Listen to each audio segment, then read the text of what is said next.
عليكم ورحمة الله وبركاته.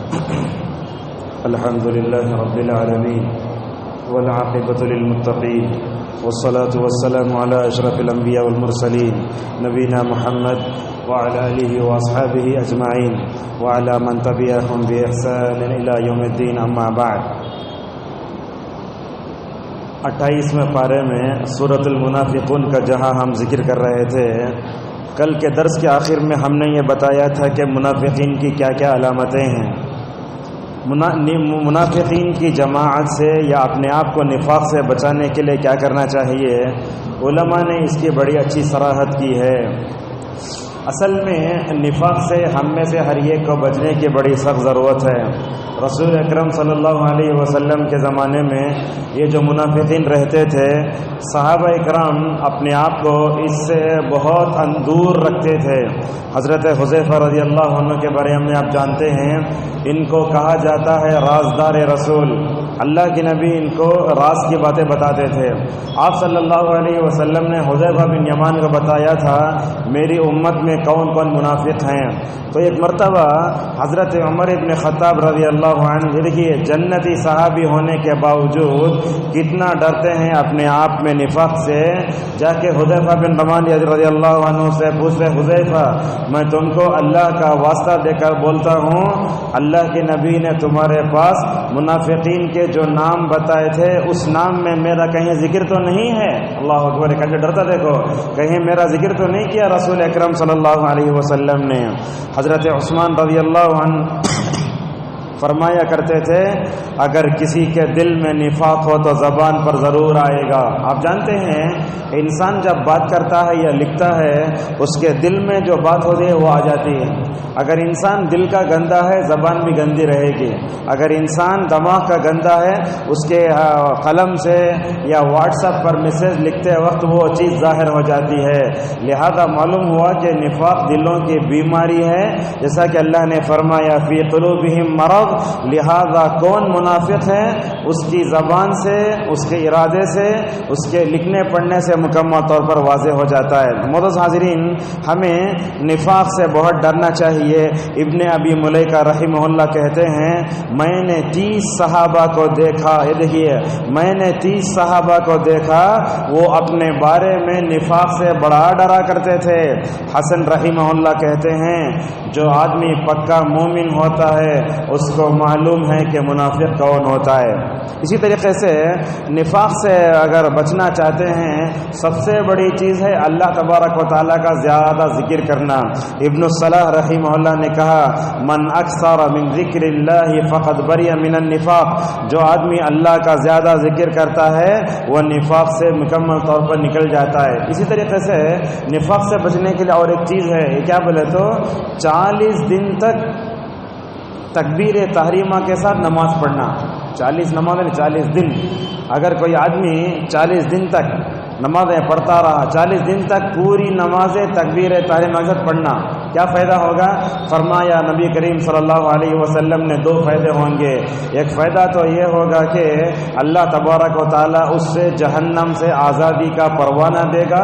دوسرا فائدہ یہ ہوگا کہ اللہ تعالیٰ اسے منافقین کی فہرست سے نکال دے گا. کیوں نکالے گا منافقین کی فہرست سے؟ منافقین کے لیے اللہ کی اطاعت کرنا بڑا بھاری ہو جاتا ہے. اب رمضان میں دیکھیے ہم آپ اللہ کی اطاعت کر رہے ہیں، رمضان چلے جانے کے بعد نمازیں ہمارے اوپر بھاری ہو جاتی ہیں. یہ عشاء اور فجر کی نمازیں اور دوسری نمازیں ہمارے اوپر بھاری ہونا بلا تو ہمارے دل میں کہاں کی بیماری ہے، اس کو مکمل دور کرنا چاہیے. نفاق سے بچنے کے لیے اور ایک بڑی چیز ہے اپنے اندر پختہ ایمان پیدا کرنا. ابو بکر کا جو ایمان، عمر کا جو ایمان تھا ویسا ایمان اگر اپنے اندر پیدا کریں گے نا ماشاءاللہ یہ نفاق کی بیماری ہمارے دلوں میں نہیں آئے گی. اور اسی طریقے سے نفاق سے بچنے کے لیے دعا بھی کرنا چاہیے. کیسے کرنا؟ اے اللہ جہاں تو مجھے کفر سے شرک سے بچا کر رکھ ویسے نفاق سے بھی بچا کر رکھ. یہ دعا سلف سے ملتی ہے. وہ دعا کرتے تھے اللہم انی اعوذ بک من الشقاق والنفاق وسوء الاخلاق. اے اللہ تو مجھے لڑائی جھگڑے سے، مخالفت سے، نفاق سے، برے اخلاق سے تو مجھے بچا لے. اللہ سے یہ دعا کیجیے. اور اسی طریقے سے نفاق سے بچنے کے لیے اور 2 چیزیں ہیں، اللہ کا ذکر کرنا، تلاوت قرآن قرآن کرنا. جو بندہ اللہ کا ذکر زیادہ کرتا ہے، تلاوت قرآن کی جو ہے پابندی کرتا ہے، اللہ تعالیٰ اس کے دل میں نفاق کی بیماری نہیں رکھتا، نکال دیتا ہے. حضرت ابو موسیٰ اشعری رضی اللہ عنہ کہتے ہیں نبی کریم صلی اللہ علیہ وسلم نے فرمایا قرآن پڑھنے والے 4 طرح کے ہوتے ہیں. غور سے سنیے بات یہ، قرآن پڑھنے والے 4 طرح کے ہوتے ہیں. مومن جب پڑھتا ہے وہ سمجھتا بھی ہے. اس کی مثال اترجا ایک پھل ہے جس کا مزہ بھی اچھا، خوشبو بھی اچھی ہوتی ہے. مومن جب قرآن پڑھتا ہے تو کیا ہوتا ہے، سمجھتا بھی ہے، اس کے مطابق زندگی بسر کرنے کا وہ دعوت جو ہے وہ کوشش بھی کرتا ہے، اور اس میں غور و فکر کرتا ہے، اس میں ڈوب جاتا ہے. لہذا وہ پھل کی مثال دی گئی کہ وہ پھل کا مزہ بھی اچھا، خوشبو بھی اچھی. مومن کو ایسے ہی ہونا چاہیے. دوسری مثال نبی کریم صلی اللہ علیہ وسلم نے فرمایا منافق قرآن پڑھتا ہے تو اس کی مثال کیا ہے، اور منافق قرآن نہیں پڑھتا ہے تو اس کی مثال کیا ہے. اللہ کے نبی صلی اللہ علیہ وسلم نے فرمایا جو منافق قرآن پڑھتا ہے اس کی مثال ریحانہ پھل کی طرح. ریحانہ ایک پھل ہے. کیا فرمایا نبی کریم صلی اللہ علیہ وسلم نے، خوشبو اچھی ہوتی ہے، مزہ کڑوا ہوتا ہے. کیا مثال ہے، اور سے سنیے مثال یہ، منافق قرآن پڑھتا ہے اس کی مثال ریحانہ پھل کی طرح ہے. اس کا مزہ کڑوا ہوتا ہے، خوشبو اچھی ہوتی ہے. کیا مطلب، اللہ کے نبی صلی اللہ علیہ وسلم یہ بتانا چاہتے ہیں منافق کی مثال شو پیس کی طرح ہے. معاشرے میں کچھ لوگ ہوتے ہیں دیکھنے میں بڑے اچھے کپڑے پہنتے مگر دلوں میں کینہ کپٹ دشمنی ہوتی ہے. لہذا منافق کو دیکھیں گے تو ظاہر اچھا لگے گا لیکن اندر سے کڑوا ہے بولے تو اس کے دل میں کفر اور نفاق کی شک کی بیماری ہے. اور اسی طریقے سے اگر منافق قرآن نہیں پڑھتا اس کی مثال حنزلہ بلا تو یہ کڑوا پھل. اس کا ترجمہ محدثین کرتے ہیں ایلوا بلا تو کڑوا پھل ہوتا ہے جس کا مزہ بھی خراب، خوشبو بھی خراب. کیا مطلب، منافق جو قرآن نہیں پڑھتا اس کا ظاہر بھی اچھا نہیں، باطن بھی اچھا نہیں. لہذا ہم ان مثالوں میں دیکھیں ہم کہاں ہیں. اگر قرآن سمجھ کر پڑھتے ہیں بڑا اچھا ہے، قرآن بغیر سمجھے پڑھتے ہیں یہ اچھا نہیں ہے. قرآن پڑھتا نہیں، اس کا اثر ہی نہیں لیتا، اس کی مثال منافق کی طرح ہے. معزز حاضرین، اپنے آپ کو نفاق سے بچانے کے لیے ہمیں منافق مردوں عورتوں سے بھی دور رہنا چاہیے. ہمارے معاشرے میں اس قسم کے لوگ ہیں، سامنے اچھی بات کرتے، ایسا لگے گا اس کو دیکھنے سے کہ وہ ہمارا بڑا چہیتا اور اچھا آدمی ہے، لیکن جیسے ہی مجلس سے نکلیں گے وہ آپ کے خلاف گڑا کھودے گا. تو منافق قسم کے مرد و عورتیں ہوتی ہیں، ان سے جہاں تک ہو سکے دور رہیے. اور بعض مزاج ہم ایسے بھی دیکھتے ہیں سال بھر میں بعض لوگ ایک مرتبہ ملتے، یہ بھی دیکھیے سال بھر میں ایک مرتبہ ملتے لوگ، لیکن ایک مرتبہ ملے تو سال بھر میں جو کڑواہٹ رہتی ظاہری طور پر دیکھ کے روئے جیسے ایکٹنگ کرتے، حالانکہ سال بھر دشمن رہتے. ایسے لوگوں سے بھی مکمل طور پر منافق قسم کے مردوں اور عورتوں سے بچ کر رہنا چاہیے.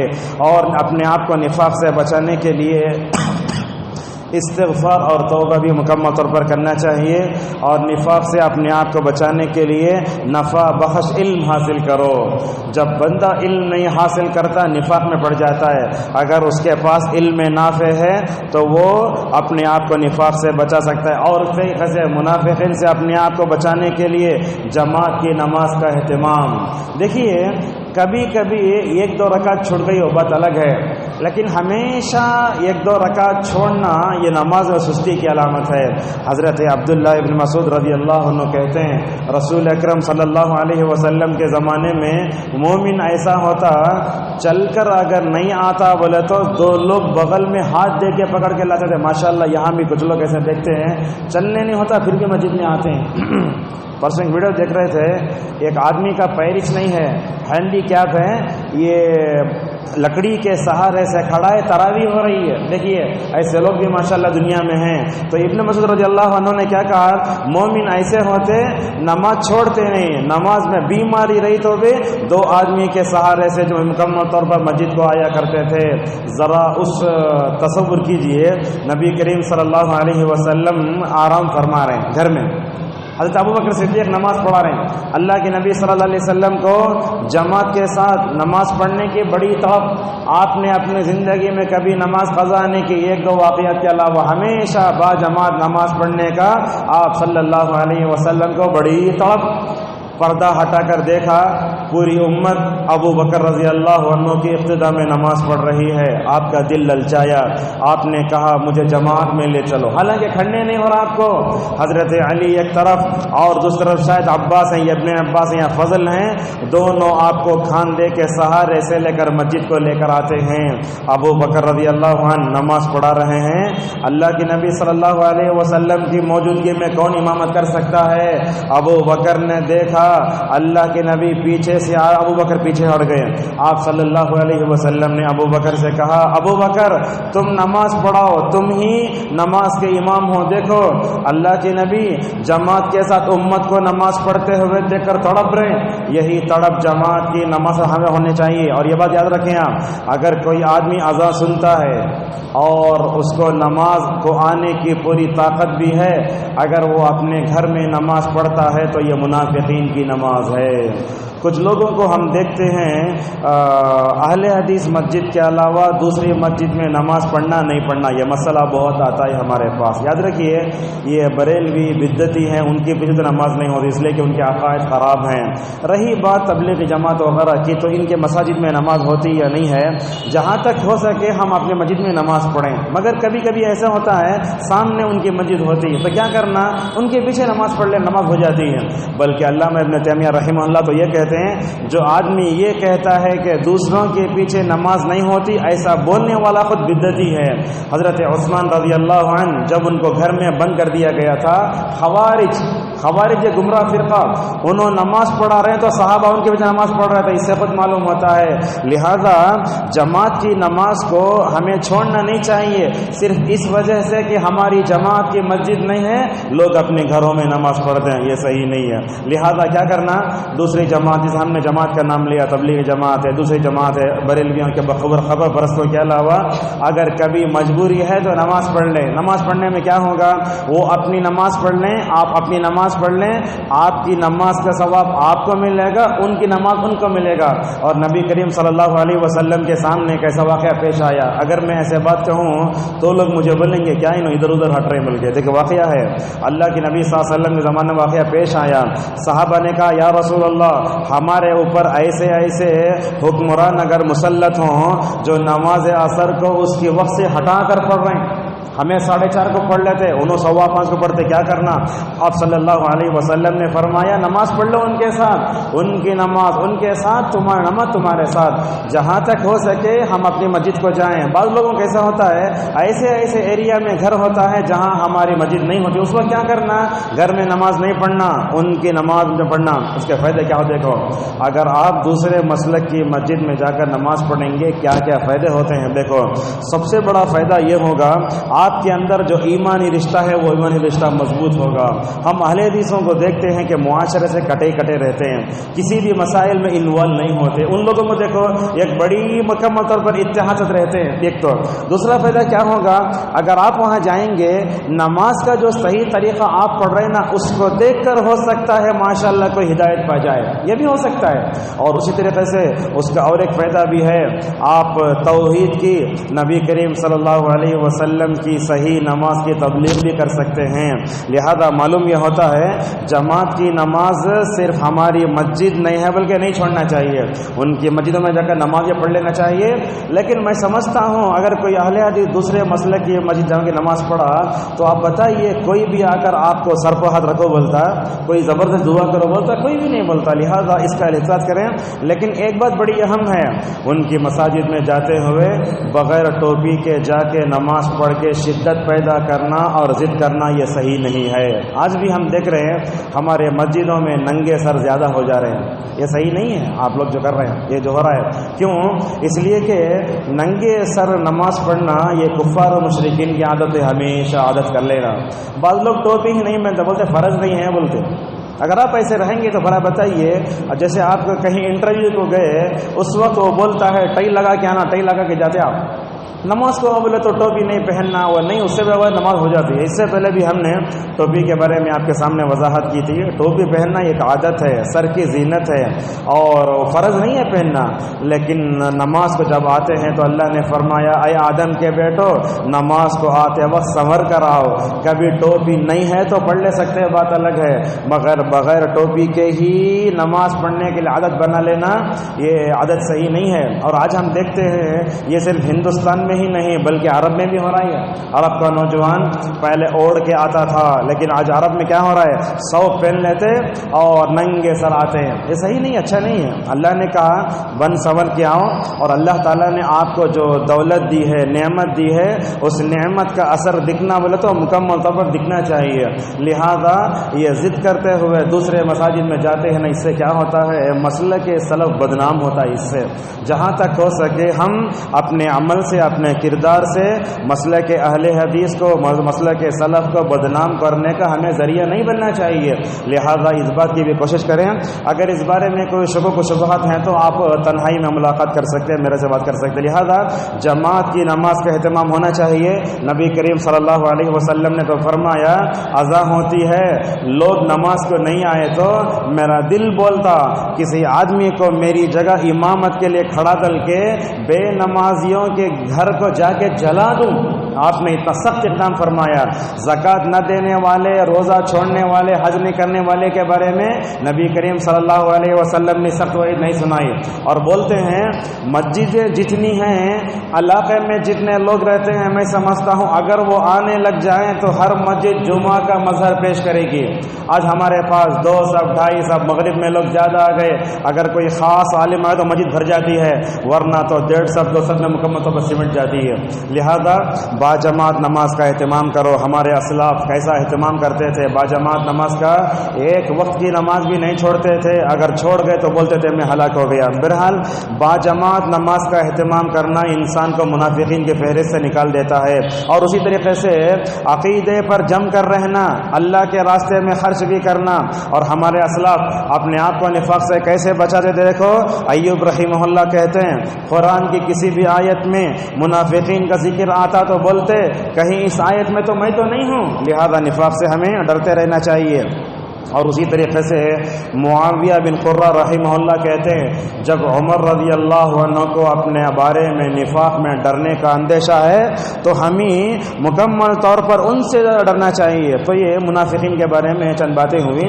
اب آئیے تغابن میں اللہ نے کیا بیان کیا دیکھتے ہیں۔ تغابن کا مطلب ہوتا ہے دھوکے کا دن، اس کا اور ایک ترجمہ کیا ہے علماء نے، ہار جیت کا دن۔ اللہ نے بیان فرمایا انسان دو قسم کے ہوتے ہیں، ایک وہ ہوتا ہے جو مومن ہے اور دوسرا ہوتا ہے کافر۔ اللہ نے بیان فرمایا قیامت کی قسم کھا کے کافر کہتے ہیں کہ قیامت آنے والی نہیں ہے، قیامت آ کر رہے گی۔ اور اللہ نے یہ بھی فرمایا دنیا میں جو بھی مصیبت آتی ہے انسان کے گناہوں کی وجہ سے آتی ہے۔ میری طبیعت خراب ہوئی، بچے کی طبیعت خراب ہوئی، کہیں کسی کا جاب نکل گیا، یہ کیا، یہ گناہوں کی وجہ سے ہوتا ہے۔ لہذا مصیبت انسان کے گناہوں کی وجہ سے آتی ہے۔ اور اسی طریقے سے اللہ نے اور دو باتیں کہیں اس سورہ میں بڑی اہم ہیں، خواتین بھی ہیں۔ اللہ نے کہا ان من ازواجکم و اولادکم عدوا لکم فاحذروہم، کہا اے ایمان والو تمہاری بعض بیویاں تمہارے بچے دشمن ہیں۔ کیا مطلب اس کا؟ کیا میری بیوی میرے دشمن ہے؟ کیا میرے بچے میرا دشمن ہیں؟ مطلب یہ ہے جب بیوی بھی اور بچے بھی یہ دونوں مل کر اگر شوہر کو نیک کام سے روکتے ہیں تو دشمن بن جاتے ہیں۔ آج حقیقت ہمارے گھروں میں نظر آتی ہے، شوہر خرچ کرنے جاتا، بیوی بولتی نک کو خرچ کرو جی، دیکھو نیک کام میں رکاوٹ آ گئی۔ بچے بھی نماز جاتا رہتا باپ، ابو کہاں جاتے چلو شادی جائیں گے، دیکھو ایسا۔ تو یہ دونوں مل کر جب شوہر کو یا باپ کو روکتے ہیں نیک عمل سے، اس وقت یہ دشمن بن جاتے ہیں، لہٰذا ان کی اطاعت نہیں کرنا چاہیے۔ یاد رکھیے بیوی کے بات کب سننا؟ جب وہ بھلی بات کا حکم دے۔ بچوں کے بات کب سننا؟ جب کہ بھلی بات کا حکم دے، ورنہ وہ غلط باتوں کا حکم دیتے ہیں تو ہمیں یہ نہیں سمجھنا چاہیے۔ اور اسی طریقے سے اللہ نے فرمایا انما اموالکم واولادکم فتنہ، تمہارے مال تمہارے اولاد فتنہ ہے۔ کیا مطلب ہے؟ اگر مال صحیح جگہ خرچ نہیں کرے تو فتنہ بنتا۔ کیسے فتنہ بنتا؟ مال کیسے؟ مثال کے طور پر آج ہم دیکھ رہے ہیں انسان فضول خرچی کر رہا ہے. مثال کے طور پر ولیمہ 2 لاکھ میں ہو سکتا، 10 لاکھ خرچہ کر رہا ہے. جوتے لینا ہے 600 میں کام چل رہا ہے، 1,500 کے جوتے لیتا ہے. ایسے فضول خرچی اللہ کو پسند نہیں ہے. کھانے کا مسئلہ بھی ہے، آپ کوئی بھی معمولی چیز لے سکتے ہیں مگر زیادہ قیمتی چیز لیتے تو یہ مال غلط جگہ استعمال ہوتا ہے تو فتنہ بنتا ہے. اور اسی طریقے سے مال کے فتنے کی ایک شکل آپ کو بتاتے ہیں. انسان مالدار جب بن جاتا ہے تو نمازوں میں پیچھے ہو جاتا ہے، یہ بھی مال کا فتنہ ہے. اور کہ مال کے فتنے کی ایک شکل حرام مال کمانا اور مال کے پیچھے پڑ جا کے فرائض و واجبات سے غافل ہو جانا. دکان میں بیٹھے اذان ہوتی ہے، آپ دکان میں بیٹھے ہیں، یہ مال کا فتنہ ہے. اس طریقے سے اولاد کا فتنہ کیا ہے؟ ان کی دینی تربیت نہیں کرنا، ان کو فون دے دینا، ان کو ہر طرح کی محبت دے کے ان کو دین سے دور کر دینا، ان کی جسمانی تربیت کر دینا. منکر میں ہے تو بھی نہیں روکنا. کیسے؟ مثلا میرا بچہ لفٹ سے پانی پی رہا ہے، چھوڑ دے رہے، ایسا ہو رہا ہے. اور میرا بچہ ٹخنے کے نیچے کپڑے پہنتا ہے، چھوٹا بچہ ہے نا، نہیں کرنا. یہاں خواتین بھی ہیں، یہ بات بتا دیں، ہماری خواتین پر بھی ذرا مغربی تہذیب کا اثر آ رہا ہے، ویسٹرن کلچر. اللہ اور اس کے رسول پر ایمان لا لیے مگر اللہ اور اس کے رسول نے پہننے اوڑھنے کا جو طریقہ بتایا وہ طریقہ آج ہمارے عورتوں کے ذہنوں میں نہیں ہے. بچی کو کپڑے لینے گئے تو یہاں تک کھلا رہتا ہو، اچھے لوگ دیکھتے پورا. اگر آپ شروع سے اوپر کا حصہ کھلا رکھ کے پہنائیں تو بڑی ہوگی کیا بنتی انہیں بچپن سے. اب جا کے حیدرآباد وغیرہ میں جا کے سعودی وغیرہ میں دیکھو، حرمین کے ساحات میں 5 سال کے بچے رہتے ہیں، ماشاءاللہ اسے برقع بنا لگا دو یا بچپن سے عادت ڈالو. بچپن سے کھلا رکھ کے پالے تو یہ لڑکی آپ کے لیے فتنہ بنتی ہے، یہ مکمل طور پر ہو رہا ہے. اور ہماری خواتین بھی کیسی ہیں؟ عید کے قریب میں جا کے ہیرونی کا نام بول کپڑے لیتی ہیں، فلاں گانے میں وہ نہ وہ پیچ لے کو پہن لے کو ناچ دینا، وہ کپڑے دو مجھے. ایسا ہمارے بچیوں کو سب وہ نام یاد آتے ہیں، وہ گانا، وہ یہ وہ شوٹنگ، وہ بگڑنا چاہیے، یہ بگڑنا چاہیے. یہ مغربی تہذیب کا اثر ہمارے عورتوں پر ایسا بیٹھ رہا ہے. کبھی کبھی تو یہاں بلاری میں ادھر ادھر گھومتے ہیں، لڑکیوں کو جینس پینٹ بھی ٹی شرٹ پہنتے ہوئے دیکھتے ہیں، حالانکہ مسلمان لڑکیاں. دیکھیے مال کا فتنہ کیسا ہے. اسی لیے علامہ اقبال رحمہ اللہ نے کیا کہا؟ یورپ کی غلامی پہ رضامند ہوا تو مجھ کو تو گلہ تجھ سے ہے، یورپ سے نہیں. اللہ نے عقل دیا ہے نا ہم کو، کون سی چیز پہننا کون سی چیز چھوڑنا.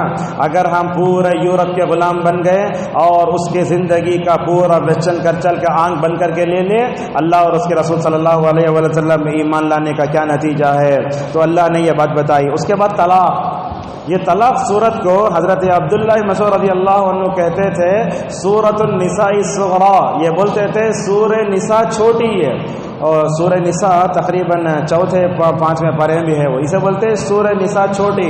اللہ تبارک و تعالیٰ نے رسول اکرم صلی اللہ علیہ وسلم سے کہا اے نبی طلاق دینا ہو تو کیا ہونا چاہیے؟ سورہ بقرہ کی تفسیر میں ہم نے بتا طلاق کا طریقہ کیا ہوتا ہے. طلاق کا طریقہ کیا؟ طلاق یہ شوہر بیوی کے درمیان اگر رشتہ نبھتا نہیں ہے تو اس کی آخری شکل ہے یہ نصیحت کرنا، فلاں ہونا، دونوں مل کے بیٹھنا، دعا کرنا، واضح نصیحت کرنا، اٹھاتی طلاق نہیں پکارنا. لہذا آج ہم دیکھتے ہیں لوگ آگے سوال کرتے ہیں مولوی صاحب اگر میں فون کو طلاق دے طلاق ہوتی کیا؟ کہتے سوالات ہیں. یہ کوئی فون بھی طلاق دیتا ہے اور ایک آدمی بولتا طلاق دے کے 1 مہینہ ہو گیا، اور ایک طلاق دینا اور ایک طلاق دینا. ایسا تو طلاق آج سمجھتے ہیں لوگ اس سے کھلواڑ کر رہے ہیں. حضرت عمر رضی اللہ عنہ نے دیکھا کہ طلاق کے ساتھ لوگ کھلواڑ کر رہے ہیں تو کیا کریں؟ انہوں ایک طلاق کو 3 بنائے، چپکے نہیں کرے.